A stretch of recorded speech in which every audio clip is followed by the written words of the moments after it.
We're doing pretty good here in terms of volume, okay? She's looking pretty good, but I told the last group, when I'm considering, adding volume to the cheek, she's maybe lost a little bit here, maybe a little bit flat here, maybe lost a bit of volume here centrally. And whenever I'm doing this, I'll have the patients look in the mirror and I'll say, hey, how do you think this looks? And I'll push up slightly, give a little bit more fullness to the cheek. And a lot of times patients are like, yeah. And so, it gives me an idea of what things are gonna look like and what my goal is, what my endpoint is. And it gives the patient confidence that you're not gonna make them look chipmunky or overfilled or anything of that sort. In terms of our markings, let me do my alcohol wipes. Thank you. Whenever I'm doing any sort of cleansing around the eyes, I ask my patients to close their eyes. The alcohol can be somewhat of an irritant. Again, this is about the experience. Okay? Lots and lots of people do what we do, but when you give the patient the best possible experience, they're going to come back to you. They're going to tell their friends about you. Why don't you go ahead and rest your head back so you're not uncomfortable. Keep your eyes closed. I'm just going to give a gentle wipe. I'll make a couple of passes and then, you sometimes look at it. Do you want to be sticking a needle through that? Probably not. Then I'll flip it over and use the other side for a couple more passes. Okay, so now I'm satisfied with my cleaning. Now we're going to make our marks. These are recommendations. I told the last group, you don't have to sit there measuring with a ruler and being annoying and wasting your own time when you're making these marks, okay? But they give you a kind of a guide to where you should be when you're doing this correction. So when we're doing our lift point, draw a line straight from the nasal ala to the root of the helix.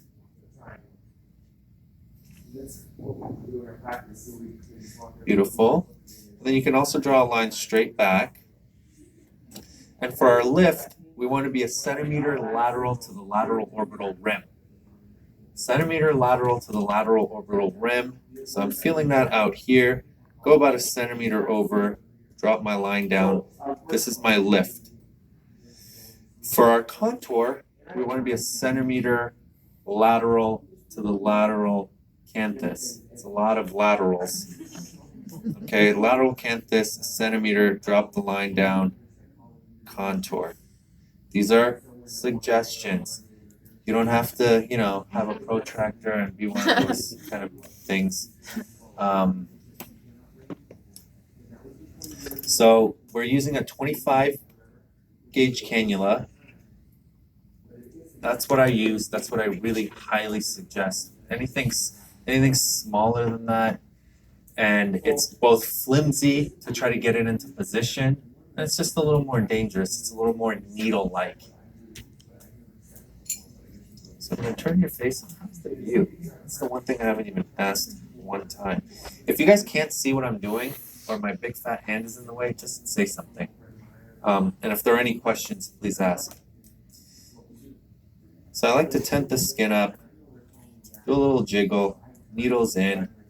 I told the last group you want to be you don't have to necessarily go down to the bone here, but you want to insert the needle in about the same direction that the cannula is going to go in. If you go perpendicular, you're going to have a challenge getting the cannula in. It really slides in nicely when you make the insertion point kind of in the same vector, same direction. Once it's in, I will give a little counter with my thumb, and then I'll pull the needle in the opposite direction just to give a tiny bit of stretch there. I also told the last group it's always a little bit awkward when you do this, try to get the cannula in, the cannula doesn't go in, and you have to repeat it. I told them that, and then I actually had to do it. So it will happen, and you don't have to beat yourself up over it, but it's a thing. Okay, so I'll kind of leave this in place, and since I have an amazing assistant, I'll have her help. I use the gauze here because every once in a while you'll come out and there'll be a rush of blood, and you don't want it getting on their clothes. That would be a real no-no. In terms of the cannula, don't touch the cannula with anything. Don't rub it on the gauze. Don't like manipulate it with your finger. Keep everything nice and clean. So when we're going in the same direction, you'll encounter some resistance. If there's major resistance, stop. If there's just some, you can kind of do a little jiggle, get yourself in position. I'm already past where I need to be. You're gonna encounter that kind of that fibrous septate, those retaining ligaments in this area. What I said during Lucy Live is don't be the person that tries to use sheer force to get through it. You're gonna cause, first of all, your patient's gonna hate you because it's gonna hurt. Second of all, that's when you get into kind of more dangerous problems, complications, etc. Once the cannula is in, you can use your offhand. I rest it nicely on the patient's head. I'll usually tell them, I apologize, but this is kind of how I'm most comfortable.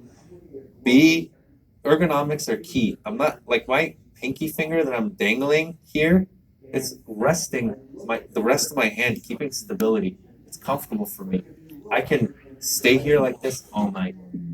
Okay, if I try to have my hand hanging in free space, I'll get tired in like 2 seconds. Okay, I feel for the tip of the cannula.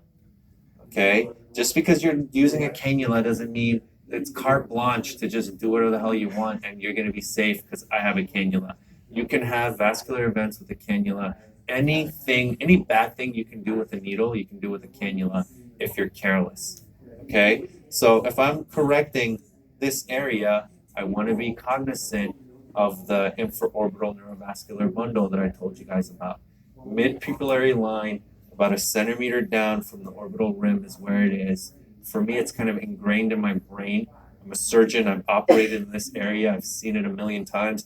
Every time I do a lower blepharoplasty, I identify it. So it's not that big of a deal. For me, I'm very comfortable, but be aware of it. Mark it. You have the marker. Mark about where you think it is. I told you guys there's a bony hood over it. If you palpate, you can feel it.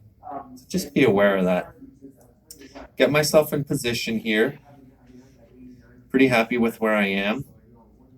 Again, I use my offhand on the skin and I can feel that area coming out. I can feel myself adding the volume. And it's very helpful. That kind of feedback is very helpful. Okay, so now I'm starting my correction and I go in kind of I go in a retrograde fashion. I inject slowly. Be aware of how, some of these cannulas have markings on them and you'll know when you're about to come out. But be aware of what you're doing. Don't lose focus. Otherwise you come out and you have to kind of go through the skin again. It's just annoying and a waste of time. Reorient yourself. Again, if we're doing this fanning technique, get yourself to where you want to be. What do you guys struggle with other consults? So that's one thing for you. Inject slowly. Be aware of where you are. My plan, I devised this plan in my mind before I started treating her, where I was going to give her about a cc of correction on each side. Just have a little bit more left here. Now, for the last patient, I didn't do the contour point.